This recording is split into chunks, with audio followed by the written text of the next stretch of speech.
Hello everybody, this is another Hot Wheels collector video. Today we are looking at the Volvo P1800 Gasser from Hot Wheels, of course. So this is a great one. I know that this was quite a hyped up one because of it winning the Legends Tour last year.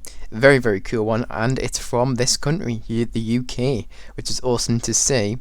Really, really well done by Hot Wheels. Very accurate to the real thing, other than the writing on the tyres, which I'm pretty sure the real thing had or does have. But this is a mainline, so if this was in premium, we would probably see that writing on the tyres.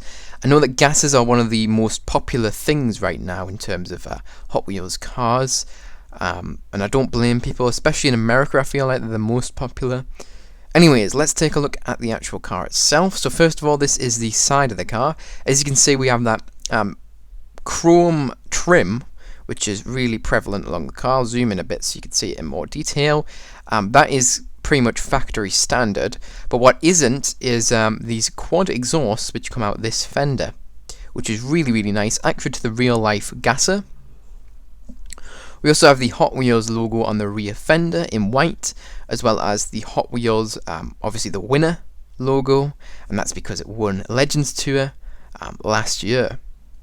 This car also has the standard, what I would cast as drag racing type wheels on it, in chrome. They are 5 spoke, and they look very, very nice, very fitting.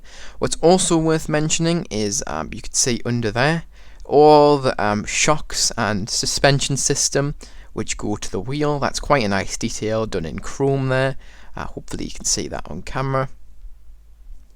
Another thing I want to talk about whilst we're on the side is the windows. They are tinted blue, as you can see. Now, lots of people weren't too keen on that when they first saw it, but actually in person it does complement the design a lot more than you'd think, and I'm really, really liking that look. Anyways, let's move along to the front of the car, where we can see a lot going on.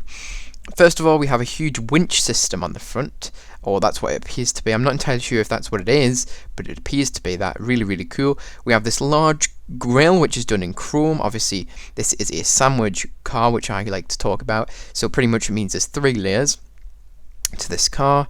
Well, 4 technically, but 3 in terms of material, really. So we have the plastic base, which is black, then we have another plastic, but this is chrome, and then we have a metal top layer, which is green painted.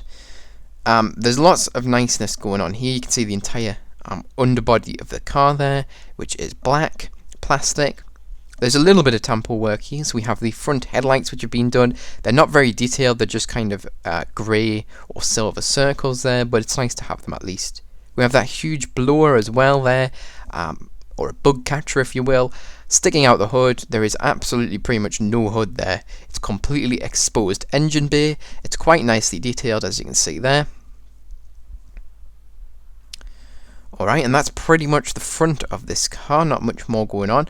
I will mention that this front windshield has lots of little dots. Those I'm pretty sure are meant to represent screws or bolts that would hold this custom windshield in. Moving along to the side, this side's the same, but I didn't mention on the previous side, the door handle is also tampoed. It's a bit more clearer on this side because it doesn't quite line up with the trim. There you go. On the rear, we do not have any tampo work, but we do have carved out rear lights. So again, if you really want to add them details yourself using acrylic paint or Sharpie or whatever, you could easily go ahead and do that. It wouldn't be too difficult. And that's pretty much the rear, nothing really going on there.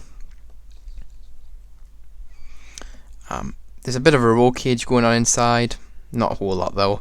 And the interior is chrome, so that's using the middle layer of the sandwich, as I call it.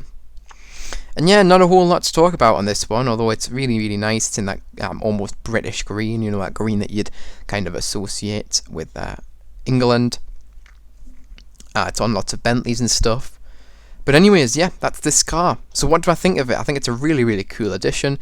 Something that I don't think many people were expecting. It's quite an unusual Gasser. Not many people decide to make a Volvo Gasser, so that's really, really interesting. So out of 10, what do I rate this car? I'm going to be rating this a solid 7 out of 10. It's a really, really nice one. Anything above 7 is really good. Remember, that's how this rating works, and obviously the rest of the ratings are the same. So yes, this is a 7, so it's a really, really good one. Obviously it's not quite a 10 because obviously the paint's just a green, and it's not my specific liking, if that makes sense. So I prefer European, I like JDM, I just like quite a lot of things, but this is not my type of thing, gasser stuff usually. And but yeah, it's a 7, so I really am quite fond of it, but it's not my favourite car. I know a ton of you guys will like this, a ton of you guys might not like this. There's another colour variant coming out later this year, or probably coming out right now in some stores. It is in the UK, in red. Lots of people prefer that colour. I think I prefer this debut colour, but they're both really, really solid. Anyways, yes, that is it for this video. I'll not ramble on too much more. If you enjoyed, make sure to like. If you're new to the channel, subscribe. If you want notifications of when I upload a new video, press that notification bell. And share this with any friends or families or in any Hot Wheels groups who may be interested. Anyways, that is it for this video. I hope to see you guys in the next one. Bye bye everyone.